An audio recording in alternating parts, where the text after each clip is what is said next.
ಅಂತ ಕೇಳಿದೆ. ಅದಕ್ಕೆ ಅವ್ರು ಹೇಳಿದ್ರು, ಸರ್ ಕೆಲವು 1968ನೇ ಇಸ್ವಿಯಲ್ಲಿ ಮಂಜೂರಾಗಿದ್ರು ಕೂಡ ಇವತ್ತುವರೆಗೂ ದುರಸ್ತು ಕೊಡಿ ಆಗದೆ ಇರೋ ಪ್ರಕರಣಗಳು ಹಾಗೆ ಇದಾವೆ ಅಂತ ಅಧಿಕಾರಿಗಳು ಹೇಳಿದ್ರು. 62ರಲ್ಲಿ ನಿಮ್ಮದ ಯಾವ್ದು? ನಿಮ್ಮೂರಲ್ಲಿರೋದು ಯಾವ ವರ್ಷದಲ್ಲಿ ನಿಮ್ಗೆ ಮಂಜೂರಾಗಿರೋದು? 67. 62 ದುರಸ್ತು ಆಗಿದೆಯಾ ಇಲ್ವಾ? ಆಗಿಲ್ಲ.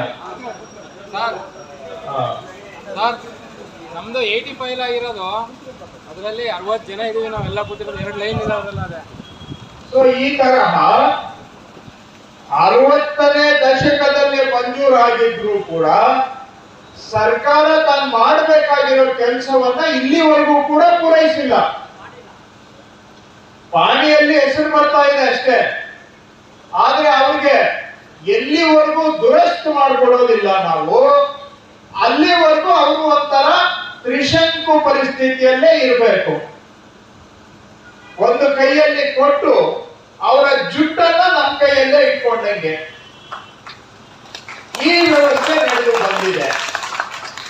ಅಂತವರು ಅದು ದುರಸ್ತ ಆಗ್ಬೇಕು ಅಂದ್ರೆ ಎಷ್ಟೋ ಜನ ನಮ್ಮ ಕಚೇರಿಗಳಿಗೆ ಸುತ್ತಿ ಸುತ್ತಿ ಸುತ್ತಿ ಚಪ್ಪಲಿ ಸಂತೋಗಿ ಜೇಬಲ್ಲಿರೋದೆಲ್ಲ ಖಾಲಿಯಾಗಿ ಕೊನೆಗೆ ಈ ಜನ್ಮದಲ್ಲಿ ಆಗೋದಿಲ್ಲ ಅಂತ ಕೈ ಬಿಟ್ಟಿರೋರು ಕೂಡ ಇದ್ದಾರೆ.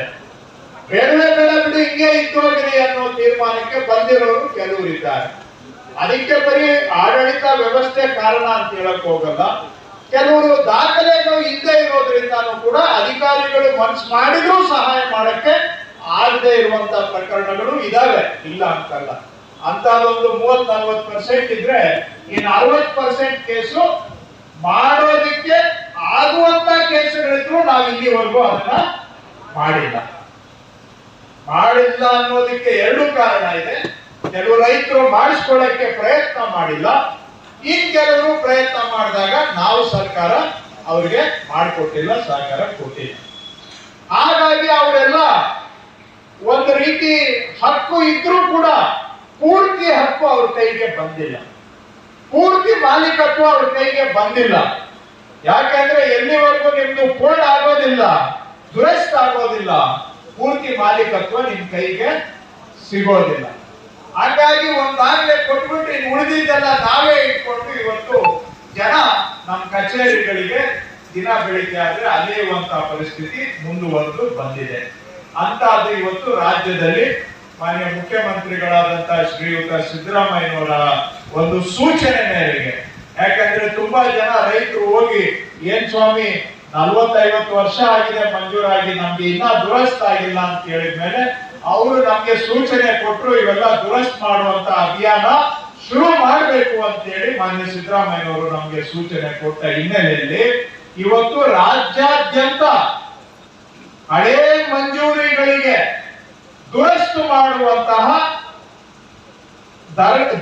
ಮಾಡುವಂತಹ ಪೋಡಿ ಅಭಿಯಾನವನ್ನು ಕೂಡ ಇವತ್ತು ನಾವು ಚಾಲನೆ ಮಾಡಿದ್ದೇವೆ.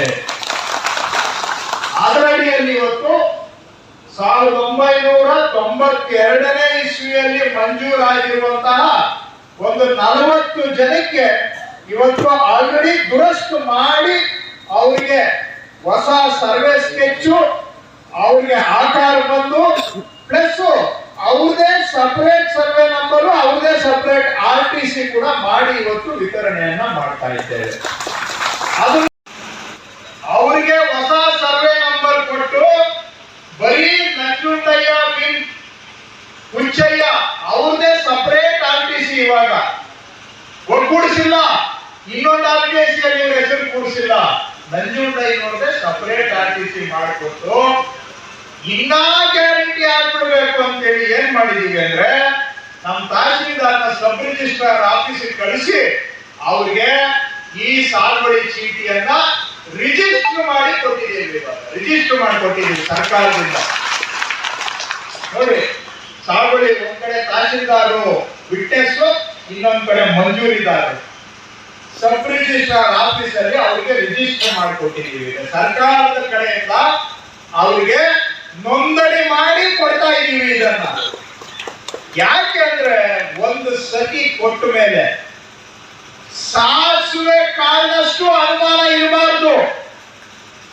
ಇವತ್ತಿಗೆಲ್ಲ ಇನ್ನ 100 ವರ್ಷ ಹೋದ್ರೂ ಕೂಡ ಅವರ ಮಾಲೀಕತ್ವಕ್ಕೆ ಯಾರು ಪ್ರಶ್ನೆ ಮಾಡಬಾರದು. ಅವರು ಕೂಡ ನಂದು ಅದು ದಾಖಲೆ ಇಲ್ಲ, ಇದು ದಾಖಲೆ ಇಲ್ಲ ಅಂತ ವಾಪಸ್ ನಮ್ಮ ಕಚೇರಿಗೆ ಬಂದು ಕಷ್ಟ ಅನುಭವಿಸಬಾರದು. ಕೊಟ್ಟ ಮೇಲೆ ನೆಮ್ಮದಿಯನ್ನ ಕೊಡ್ಬೇಕು ಅವರಿಗೆ, ಅವರ ಸಂಸಾರ ಚೆನ್ನಾಗಿ ಬದುಕೋದಿಕ್ಕೆ ದಾರಿ ಮಾಡಿಕೊಡ್ಬೇಕು. ಒಂದು ಕೈಯಲ್ಲಿ ಕೊಟ್ಟು ತಿರ್ಗಾ ಅವ್ರ ಜುಟ್ಟನ್ನ ನಮ್ಮ ಕೈಯಲ್ಲಿ ಹಿಡ್ಕೊಳ್ಳುವಂತಹದ್ದು ಆಗಬಾರದು. ಕೊಟ್ಟ ಮೇಲೆ ಚೆನ್ನಾಗಿ ಬದುಕಪ್ಪ ಅಂತ ಆಶೀರ್ವಾದ ಮಾಡಿ ಕಳಿಸ್ಬೇಕು, ಬಿಟ್ರೆ ತಿರುಗಿ ನನ್ನ ಕಡೆ ತಿರುಗಿ ನೋಡ್ಬೇಡ ಅಂತ ಹೇಳಿ ಕಳಿಸ್ಬೇಕು ಅನ್ನೋದು ನಮ್ಮ ಉದ್ದೇಶ. ಆ ರೀತಿಯಾಗಿ ಈ ಬಾರಿ ಪಕ್ಕ ಮಾಡಿ ಕೊಡ್ತಾ ಇದ್ದೇವೆ.